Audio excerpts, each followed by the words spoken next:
Hello, everyone, and welcome to another session of Spiral Dynamics Integral Live. Today, we have with us Alain Volz.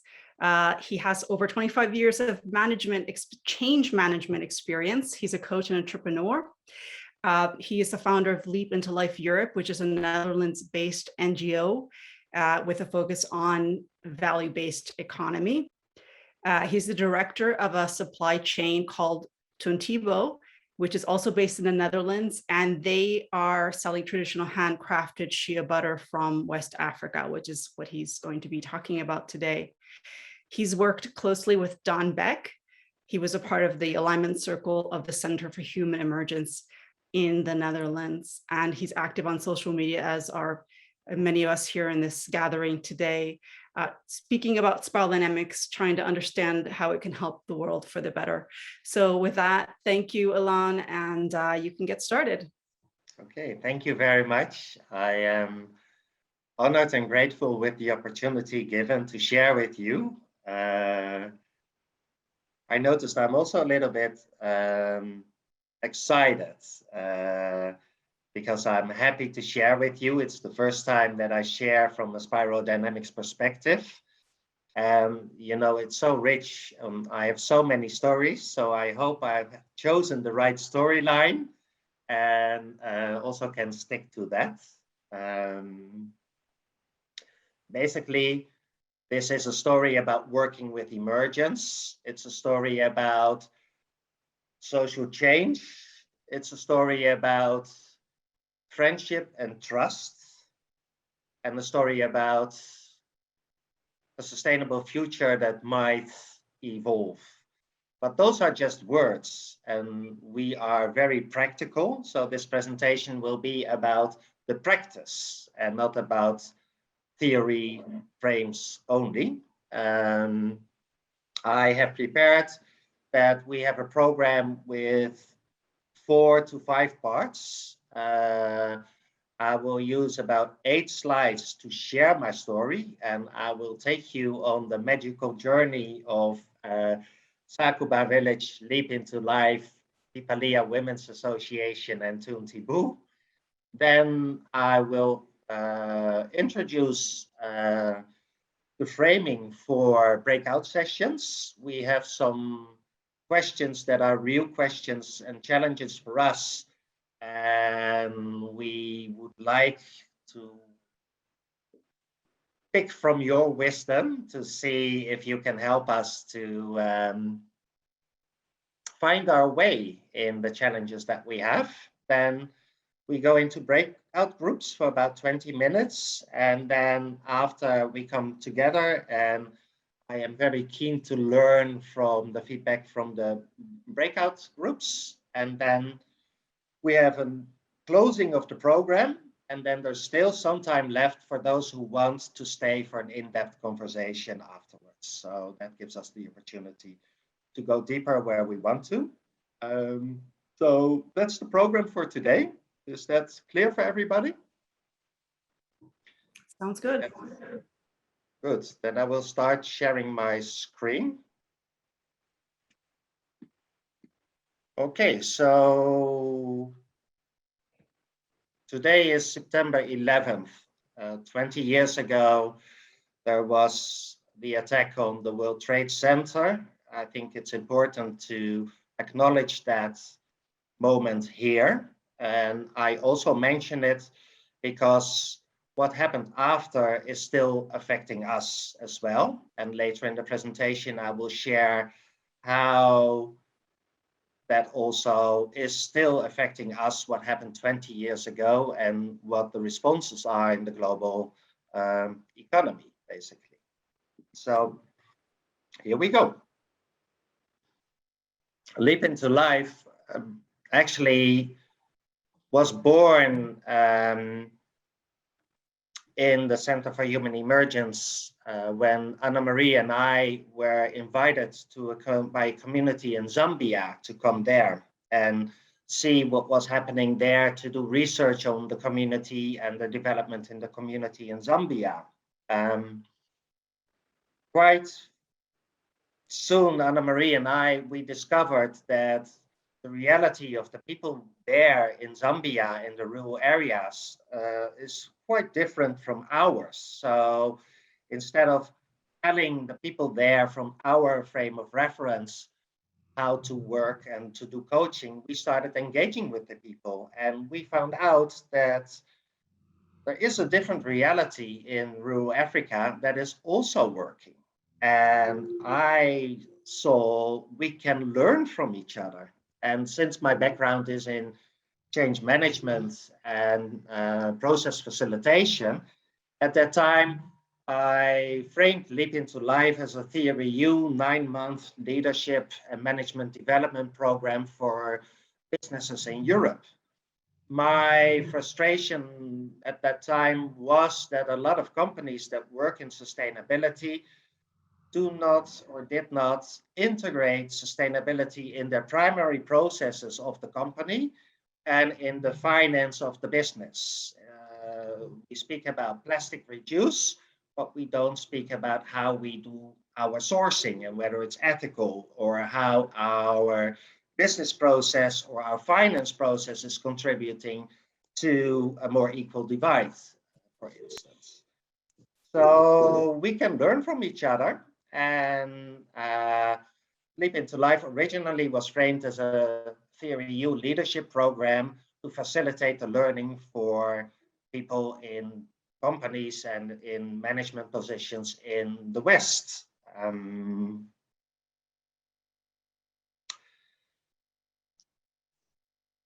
But 10 days, the bottom of the U, the visit to Africa was framed as a bottom of the U 10-day visit to use for the learning process for the crystallizing and prototyping after the 10 days visit. But the 10 days visit became a 10-year collaboration. I was originally planning to visit the community in Zambia, but then I got invited by traditional leaders from Ghana. And together with the community in Zambia, we decided that Ghana might be a more suitable place to receive the people from Leap into Life as a leadership program. What the people from Ghana, representatives of the Dagomba tribe, very explicitly expressed was what is written here. We don't need people coming here telling us what we need to do and how we must do it. And basically, that's the core of the problem of developmental aid and of the Sustainable Development Goals. I will come back to that later. What I would like to express is that traditional leaders are not only chiefs in the villages, as you see on the bottom left. You see the man next to the man that I'm shaking his hand is Sakuba chief. And yes, we went into the villages and we had ceremonial visits and meetings with the chiefs where we offered kola, a sacrifice, and a gift of honor. And like we in Europe, when we visit somebody, we take a bottle of wine. In Ghana, if you visit the chief, you bring a guinea fowl and you bring some yam. So that was there, but also I met, for instance, on the top and on the right, that was the former vice president of Ghana, Alio Mahama, who is a Dagomba man and a traditional leader of the Dagomba tribe. On the top left, you see me with the regent of Dagomba State. And Dagomba State is actually a state within the state. You have, Ghana has different tribes. The Dagomba is one of many tribes. And chieftaincy in Dagomba area still is a factor of influence and a factor that is relevant. Traditional leadership in the Dagomba tribe is very specific and very structured and organized. And the Dagomba king is a very influential person in 1/3 of the country of Ghana. So it's a factor of influence also for government to take into account. On the bottom, you see the chair of the National Commission of Poverty to reduce poverty in Ghana, and that picture was taken in Ghanaian Parliament. I also met with the commission, but what touched me most was the women groups that I met. And one of the women groups is the group that I'm now working with, that we are working with, and that is Dipalia. And on the bottom left, that is a picture from my first visit with Dipalia. And that was the leader at that time who was welcoming me on behalf of Dipalia. Unfortunately, she is no longer with us.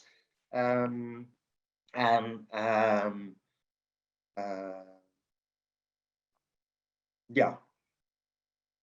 So what is basically the problem behind the call that is expressed here in the red?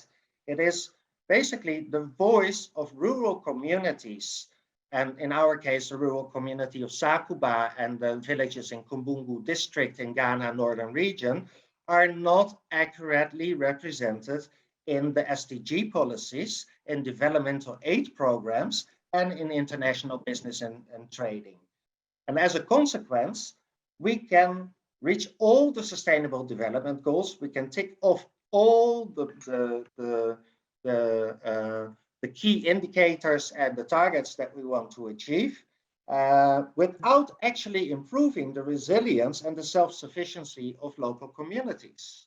We can tick all the boxes, but the communities are not really served in the way that it fits with their needs. Another consequence is that we can implement so-called sustainable business practices, and we can also tick all our indicators and performance measurement goals. But we can do that with upholding poverty, because we are still offshoring and nearshoring raw materials, and that is not at the benefit of the local communities. And we strongly believe that a sustainable supply chain, and in our case it's shea butter, but it can be coffee or any other product, it starts at the base. A sustainable supply chain, in our case in shea butter, starts with the communities in Ghana, the women who collect the shea nuts, who make the shea butter, and it starts with the land that offers us the shea fruits. So that is where we started with our sustainable supply chain and with our activities in shea butter trading. But we didn't start there. So I came with the idea of a management development program. There was this call, like, we want to work with you because people who can really align with us and co-work with us are rare. And I was sort of confused, like, I'm not going to solve your problems. And I have a leadership program that doesn't benefit maybe the way it should. And I went back on own initiative. What I did was I took the program and I framed it into workshops. And in Accra, with business people and with people from outside the community or community members living in Accra, we run these modules together to find out what are we jointly becoming. If a leadership program comes to Ghana, what should it do, or what should we do to serve the community in the communities in Ghana? And it was quite clear that the program doesn't help the communities. And it was also quite clear that we just not only wanted to come with the program to collect and leave. I spoke a lot with the women and the communities, and basically what I did was I spent months just living with the people in the villages and speak with them about life and about their values in life. And in the workshop sessions, we came up with a purpose for Leap into Life, that we started also to do projects in Ghana. We started small initiatives there. And basically, the purpose of Leap into Life was defined in Ghana with some adjustments, still is the purpose of Leap into Life Foundation as it is now in the Netherlands. But the projects that we started and the people that I was working at that time, it didn't work out. So basically, I decided to stop. I had spent 2-3 years with people and communities in Ghana, and I had the idea this is not going to work. So I went back to Ghana to say goodbye. And there was one person that was my guest, my host. When I was in Northern Region, there was one family. I was staying in the house. The woman was cooking for me, and the man was our driver. So naturally, I also went to that family to say goodbye to the family that hosted me when I was there in Northern Region.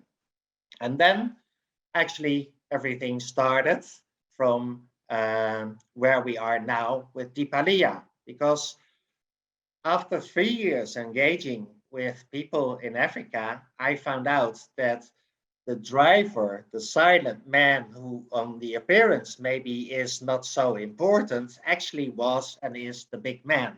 He is the man who is supporting Deepalia already as a community representative. Within Dagomba tribe, as a man, you are honorable if you do something for the community in general. And a man, gender is different from Ghana than from us, but still in the tradition, a man must support his wife. And a man who supports women also is a respectable person. So Umar was already working with Deepalia, and he asked me if I wanted to join him. And that is basically how we started. Now, why are we working with women, and why am I working with women and with Deepalia? Well, first of all, I stepped into the call of Umar and his request to help him with what he is doing for Deepalia Women's Association. But also I have a background in Dutch politics and gender equity. So I've been in the National Commission for Gender Equity for about 10 years. So it sort of makes sense for me also to work with women in Africa. And I strongly believe that if you want to build on the future of Africa, you must invest and build on the women of Africa. And the third thing is Shea Butter makes everything concrete. It's a product that is highly requested and very popular, and it's a business. So the combination enabled me to become very concrete, or it enabled us to become very concrete. So when I speak of Shea and when I speak of Shea Butter, what is it and where are we? It's very likely that each of you in this week have used Shea Butter without knowing, or maybe with knowing, but it's very likely that most of you have used Shea Butter in the past week. So Shea Butter comes from a tree, and the tree is on the left. The shea tree is actually strongly connected to the tradition and the culture of the Dagomba tribe. And the shea tree is a sacred member of the Dagomba community. The tree can become 300 years old. It gives its fruits after 15 years only. It's mature after 30 to 40 years, and then it brings the mature fruits. And being able to live for 300 years, it has also lived with our ancestors. That's one part, but more importantly is that the tree is a lifeline for a Dagomba woman. The tree provides a lot of things. The international traders and the international markets are primarily interested in shea and most of all shea nuts, but the tree is used for everything of the tree is used. The leaves, you can eat them, and the leaves are also for medicine. The bark, you can make sticks out of it, which is a local traditional alternative for toothpaste. The roots are medicinal. So basically everything of the tree has not only a sacred value, but also an economy value for the local community. With the shea tree, shea butter is one of the most healthy foods for human consumption. So when a woman can collect shea nuts and make shea butter, she has healthy natural fat to feed her family. If she processes some, she can sell it on the local market. And shea butter handcraft is passed on from mother to daughter for centuries. That has been passed on from mother to daughter. And when a woman makes shea butter, she has a position in the community, and she contributes to the community as a whole, and she takes care of the sacred tree. So for the Dagomba, and especially for Dagomba women, shea tree is a lifeline. In international trading, shea nuts are the commodity that the traders are interested in. And what you see is these pictures actually are all women from the Palia and all people that I know personally. And basically, Umar and I, we started with nothing. The women didn't have anything. So they, on the bottom, in the middle left, the lady with the 2 children, you see her depulping the shea. And maybe I should explain that. The tree gives the fruits, and you see the fruit on the left, and it has a little bit of fruits. And what I find so beautiful is we do not need to pick it from the tree gives it. So when it drops, the fruits are right, and you can pick them. And the fruits, though they taste wonderful, it's very little. It's taken off, then it's being depulped. That's what you see in the middle, the lady with the 2 children. Then it leaves a shell, and that shell is cracked, and that you see the lady on the right below. She is cracking the shea nuts to get to the kernel, the pit of the shea nut, the inside. That is what makes shea butter. And then on the left bottom, you see the shea nuts are dried, and then they are processed into shea butter. And shea butter is the oil that comes from the kernel. And shea only grows in a specific area in Ghana, which is called the Shea Belt. And Ghana is in western region of the Shea Belt. And in international trading, the vast majority of shea comes from Ghana and Burkina Faso. About 70% of the global markets, don't pin me on numbers, but a vast majority of shea being exported is coming from Western Africa, primarily Ghana and Burkina Faso.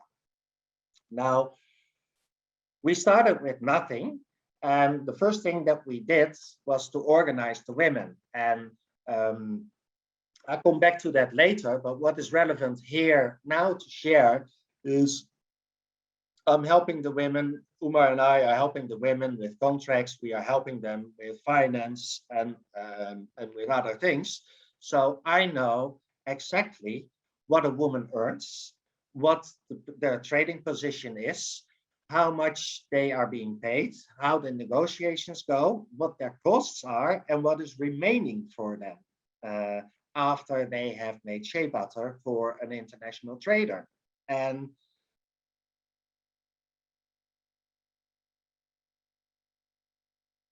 the position of the women is very weak. Every woman in West Africa knows how to make shea butter. And if you don't have any facilities, for you, 1,000 other people.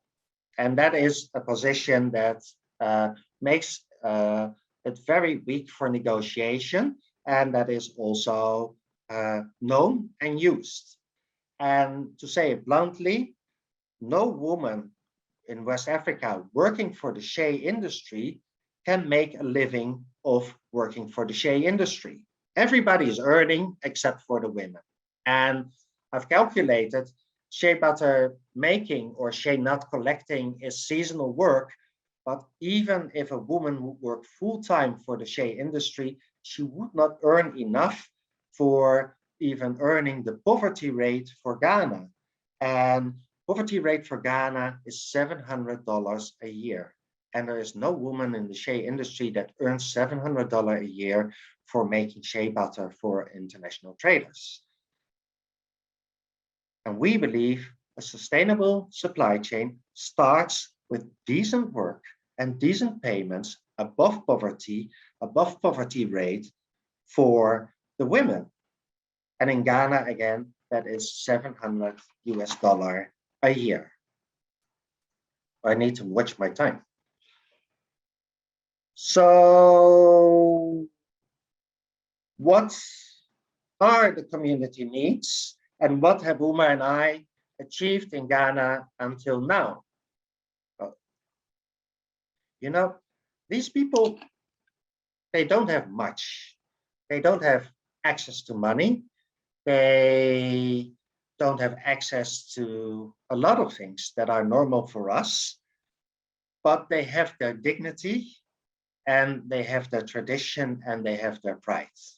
And the things that they want are simple things. It's a peaceful life as a community, peace in the community. We are speaking of purple, red. That is the communities that we are, the traditional communities that we are working with in Ghana. And peace in the community is crucial. It's the community matters, and if there is a fight in the community, everybody feels sick. They want a prosperous future, but not just a future. It's not money that they want. They want to be respected for who they are, and they want to be able to uplift their traditional values, and they want to have a future for their children. So that's the other thing. Food on the table for the community.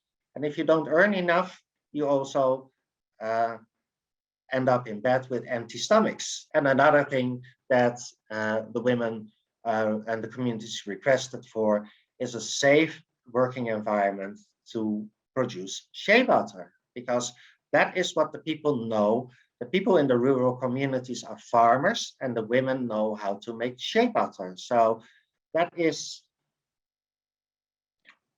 what we stepped into. And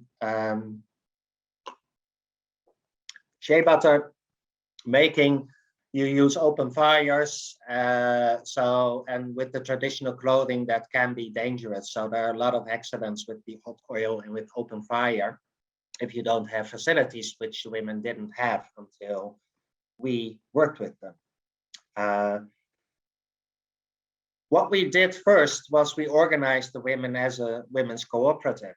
So actually what we did was we added some blue to the purple reds, but we didn't replace the traditional way of organizing by a structure. What we did was we looked at how do the women and the women engage, and they have a certain way of working together as women's circles. And we used that as a base for how we organized the Paleo Women's Association as a registered cooperative in Ghana. Then secondly, we went to international traders. In the middle, you see a picture with Umar and Safura with the first international contract for shea butter processing for an international trader. And also there, it was interesting. The women know how to make shea butter, and they make high quality shea butter, but they haven't been to school. So most of them cannot read and write, and most of them don't speak English. So what we did, Umar and I, was we were sort of the servants and the messengers. So we were pendling between the traders and the women, and we translate the contracts and the terms with the women for them to discuss, and the women were deciding, and then we went back to the traders, and that is how we arranged this contract. So though the contract is in English and Safura doesn't know, Sanatu, who signed the contract here, doesn't speak English, she knows exactly what's in the contract. And actually, Deepalia said, Alain, you must sign the contract. And my response was, no way, it is your contract, so you must sign the contract. So how Sanatu signed the contract, which is quite common in Ghana, is she did it with a thumbprint. So her signature is a thumbprint on the contract, and she knows exactly what is there. Over 5 years, Deepalia has become a preferred supplier for international traders for Shea Butter. Why?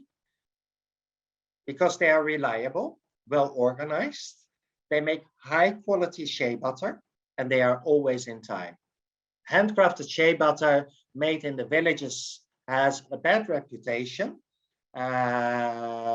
but if you organize, which we have done, so we have organized the quality system in a Ghanaian way that assures us that the shea butter made by one woman in her house, because the women used to make it at home, is of similar or same quality as the shea butter made by the other woman in her house on another spot.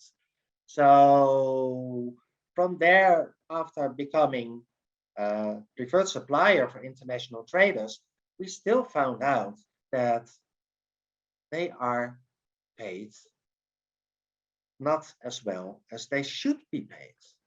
And they have a lot of costs. So the money that is remaining in their hands for the family, it's not enough.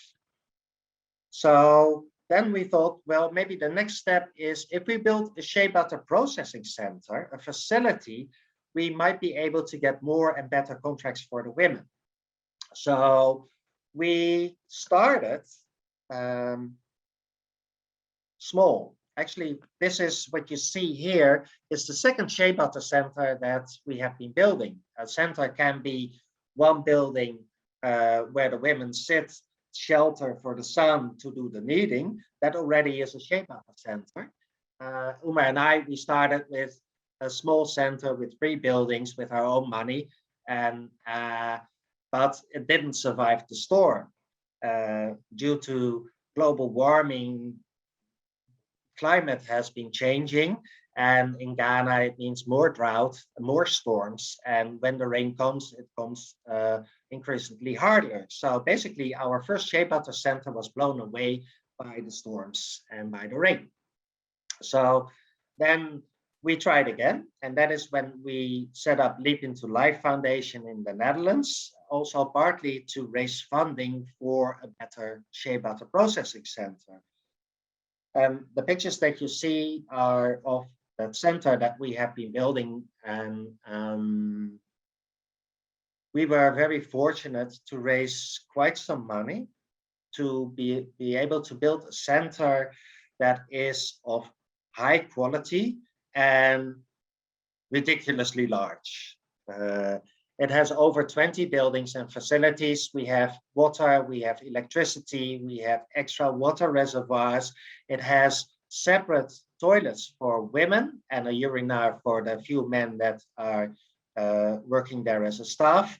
And we, because it is important for the community, people are Muslim and religion is important, we also built a mosque in the Shea Butter Center and a children's playground. Not only what we have built, how we built is very important, because what we did was also there, the center is an orange-blue facility that should be run in orange-blue, but the predominantly values in the community are purple-red. So you see that the community still needs support in learning to have the responsibility of such a big shea butter processing center. And for that, Leap into Life Foundation is supporting the women, and we're working with designated women to become managers or be managers in the group in an action learning program. Basically, everything we do is we try, most of the time we fail, we look what happened, and we try again, and hopefully to succeed. That's basically how we work at experiential action learning, emergent with what is there now. we worked with a professional construction company because we want to have quality, and our Western sponsors, our largest sponsor was a family in construction works, and we want the center to be there for the next 25 years. And we're not building for one season like we did before. And the owner of the construction company is not only a professional in his work, he's also a member of the tribe. And what we did was we asked him if you can please hire people from the villages and instead of bringing in your own people. Ghana is famous for its fertility. It's called the Gold Coast because you can do so well because of its fertile grounds, and you can do very well farming over the whole year, except in northern region, which is savanna area, where the farming season is about 4 to 6 months. And in the other months, most of the men are working, amongst others, in construction. So what the professional building company did was he hired masons, he hired carpenters, he hired people from the villages who also are the husbands of the women who are working in the center. So the building of the center was a community effort, and the result was the women are proud of their center and the men are proud of their center because they have built it for their women. And the chiefs were proud because of what their communities have been achieving. So then we had this huge center, and we were negotiating with international traders to process in the center. And then my worst case scenario became reality. My worst case was, what if the negotiations fail? And they failed. So we were left empty-handed. And fortunately, I was able to find seed funding to have a contract for Dipalia to make a full container of shea butter in the center on our own behalf.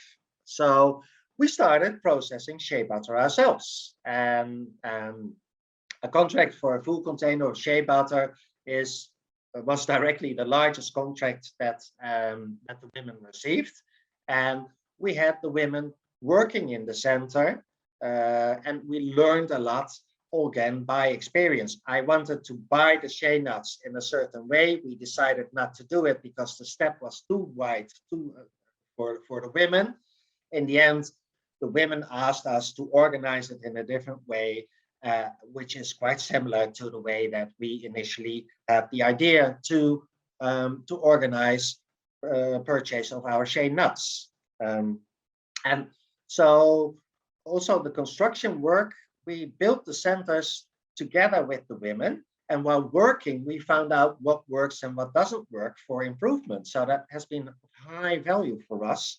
And by producing the first container as an independent cooperative or a Leap into Life foundation, we also gained experience for exporting.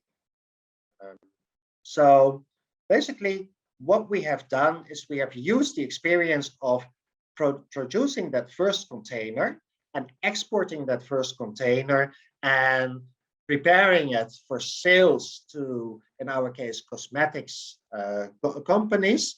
We use that experience to build our own trading company, Tuntibu.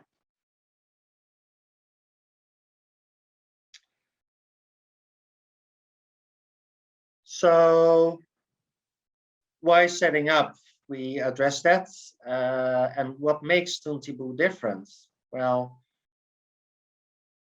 maybe to start is we started with the women and we started with a purpose. And our purpose is large because of our approach to think big and act small. So the purpose is creating a sustainable supply chain in shea butter and in shea nut trading, enabling every African woman in the shea industry to earn at least the poverty rate.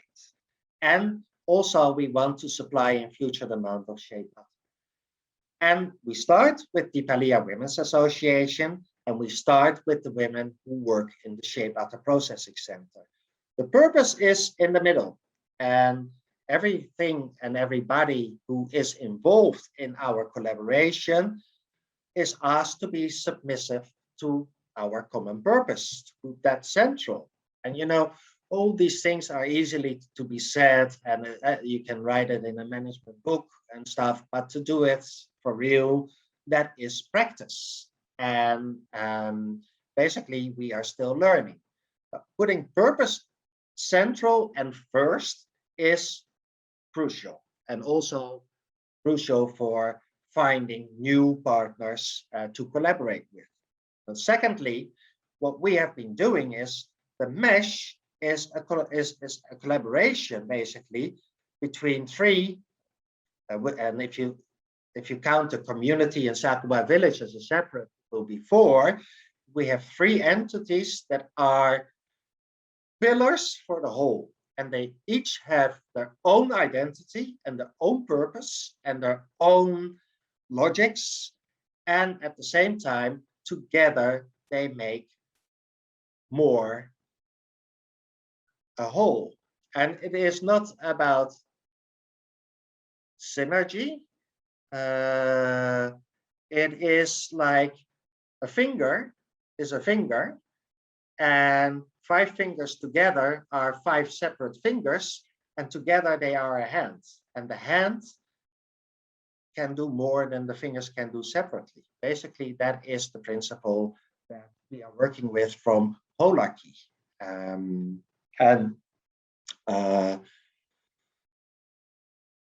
The Palia Women's Association is the initiator of our collaboration, and that is important for us to keep that upfront. Why are we doing this? Then we have Leap into Life Foundation in the Netherlands that is supporter for the women in community projects, but also supporter for Tuntibu to guide Tuntibu to stay a company that is for purpose and profit, or for profit and good.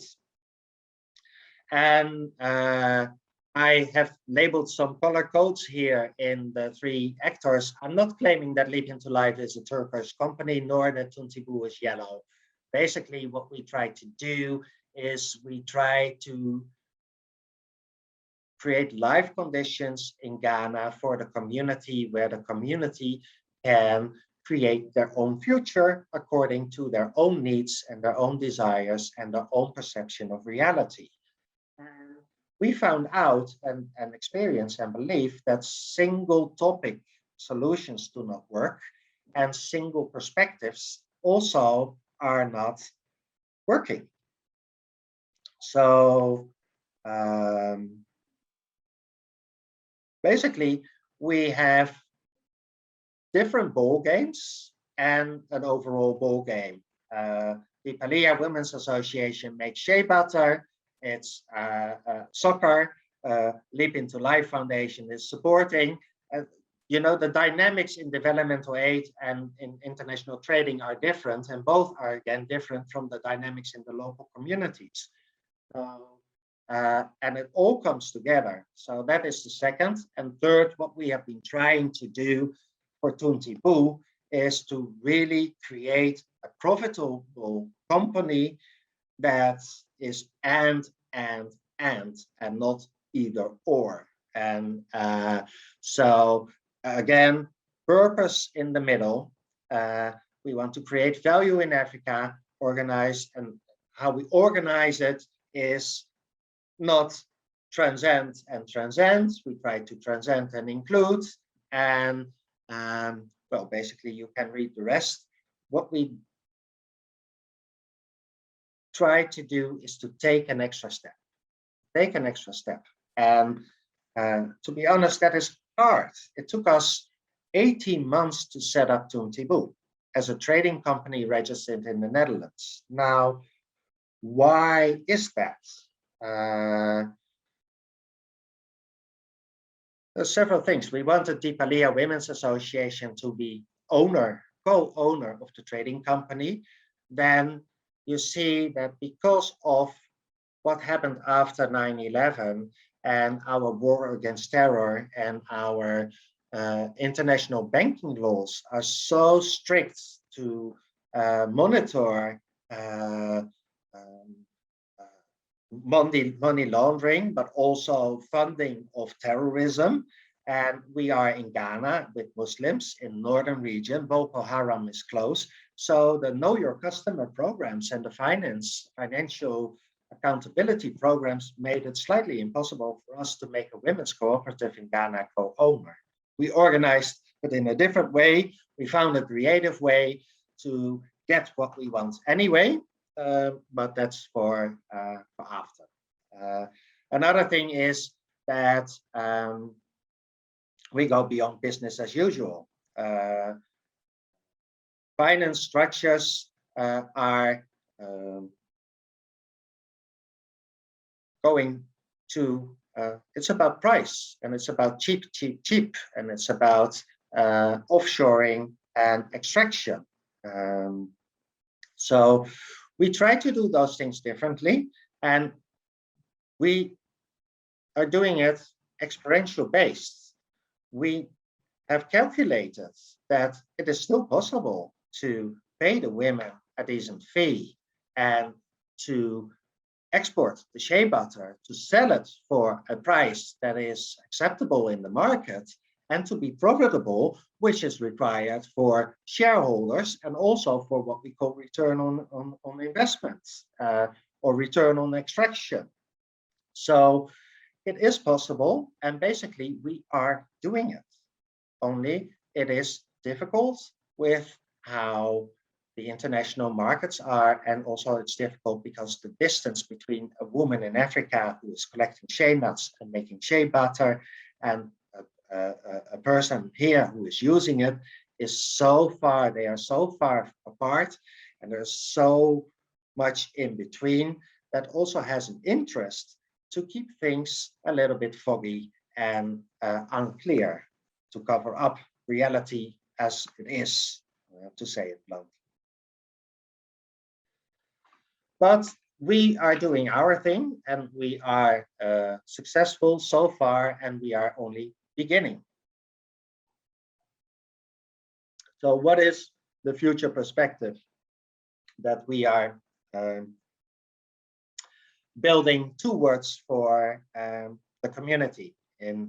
So basically what we say is, if you want to have a sustainable, stable, and healthy supply chain in international trading with us in shea butter, you have to start at the base. You have to start at the soil, the land where it comes from, and you have to start with the people who provide the raw materials. And in our case, that is Sakuba village and the women from the Palia Women's Association. So that is our starting point. We have built a large shea butter processing center, which is an orange-blue facility in dominantly turquoise, purple-red community.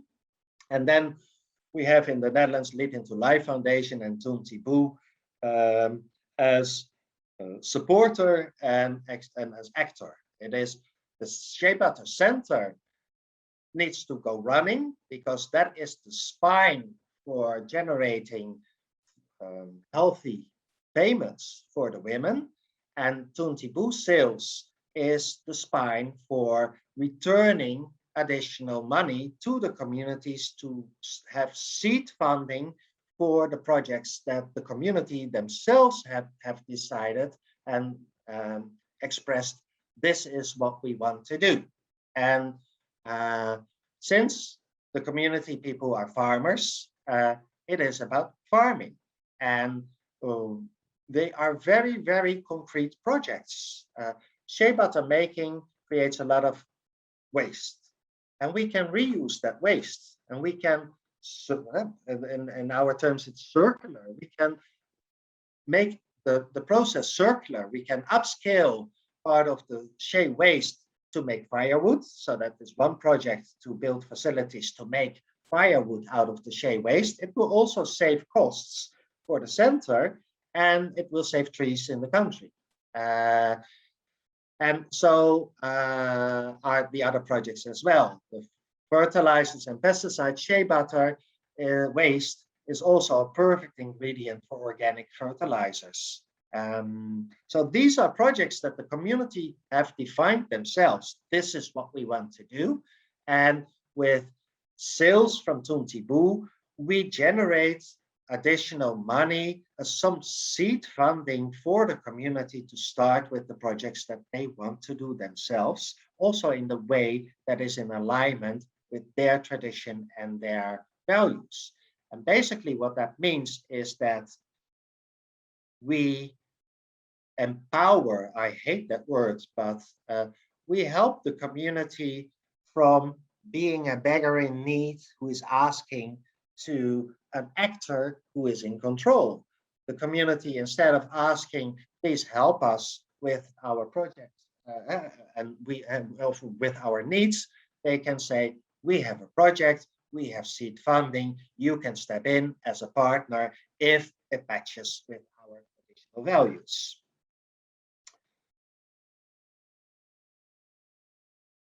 So this is Ghana.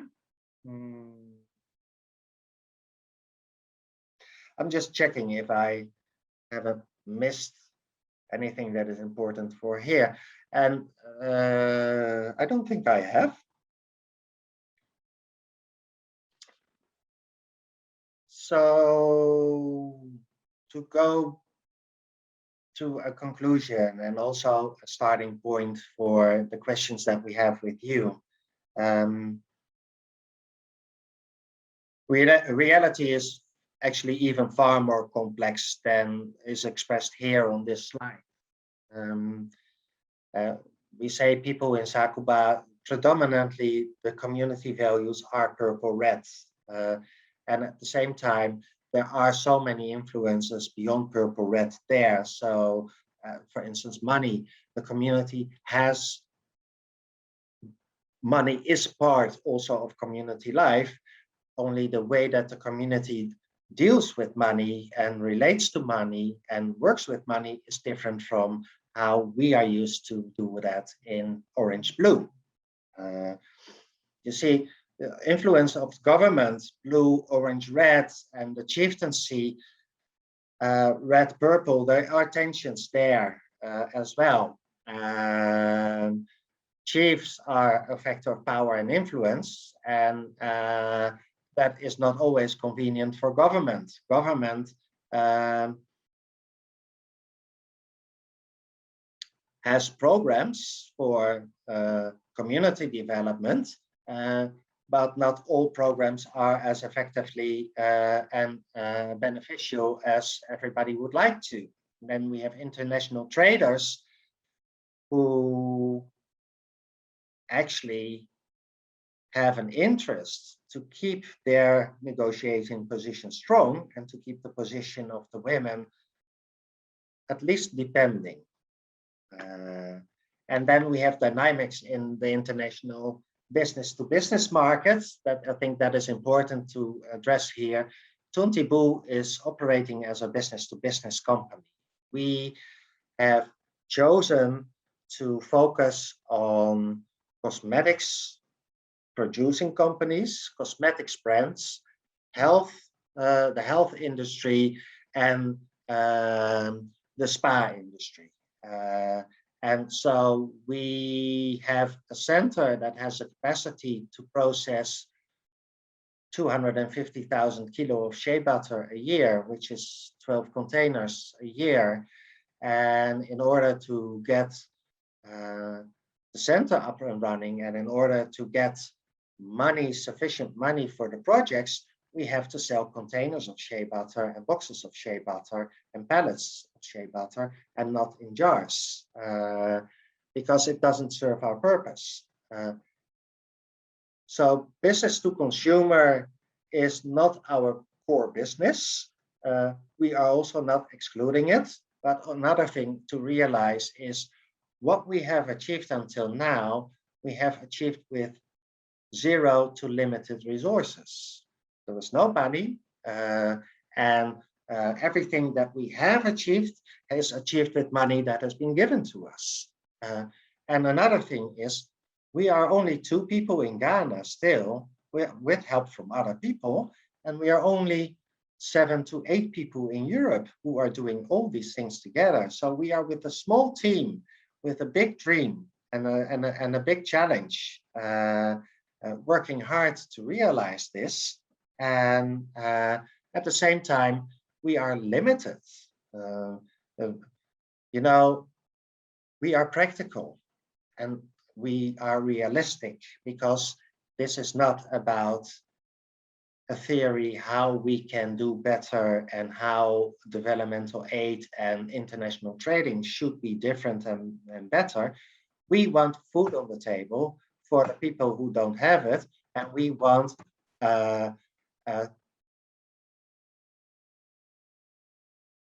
more sustainable divide of the money that is earned in the international supply chain of shea butter. And basically that means less for shareholders and directors of the trading companies, more for the women in the communities in Africa.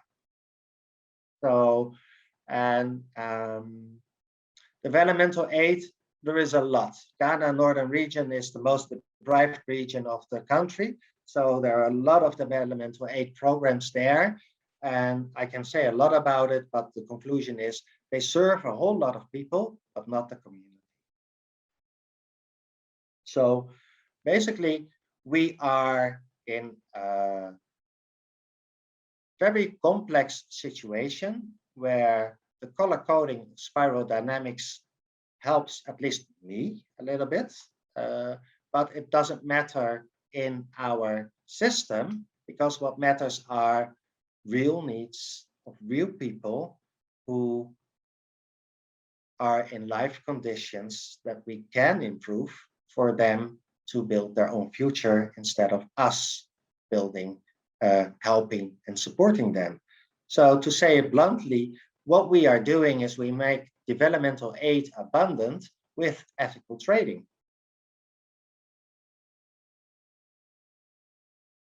So that is my presentation. What I will do is I will maybe not yet stop screen sharing. We have framed 2 questions. I looked at what can I ask. I'm not asking you to look at Africa, because for most of you that is hypothetical. And we want to keep things as real as we can. And you are real people, and you are also a real consumer of shea butter, and you are living, most of you, in a Western society. So we have 2 issues that we would like to learn from you, having heard what I have been sharing with you. And one is really a big issue for us is we are a business-to-business trading company, and our clients are cosmetic brands and cosmetic companies, and they have a beautiful story for their shop window. And then when you come into the shop, it is already different, a little bit less beautiful than the shop window story, but it's still a beautiful story. And then you have the warehouse, and the door of the warehouse is locked for customers, and it's a complete mess there. And we are operating in the warehouse. So what is happening is there are stories being told about women empowerment and stories being told about sustainable trading, which are contradictory to the reality of the communities like the one in Sakuba village and women's cooperatives like Italia Women's Association. And since we are a business-to-business company, we work with procurement. And procurement is about costs and not about sustainability. So we have an issue with greenwashing because a lot of cosmetic companies and the European Union has done research and has shown that about a vast majority of sustainability claims are not covered with reality, and about 40% of the claims are maybe even punishable by law. But European Union will not punish by law, and so we must become successful so that we have an alternative that is better. So one is, how can we respond more effectively to greenwashing in the business-to-business market? The other one is, our story might inspire you as a private person and to go into a shop to buy Deepalia Shea Butter, but it's not there in the shop. So, and we see that pressure from consumer market is helping business-to-business companies to do procurement and buy their raw materials more ethical and more sustainable, but we do not have a consumer project. So we would like to learn from you, how can we engage? Here it says, how can we engage with consumers, but how, maybe the question underneath is, how can we engage consumers to help us to push cosmetic brands to buy more ethical, sustainable shea butter from us in this case. I will stop sharing my screen now.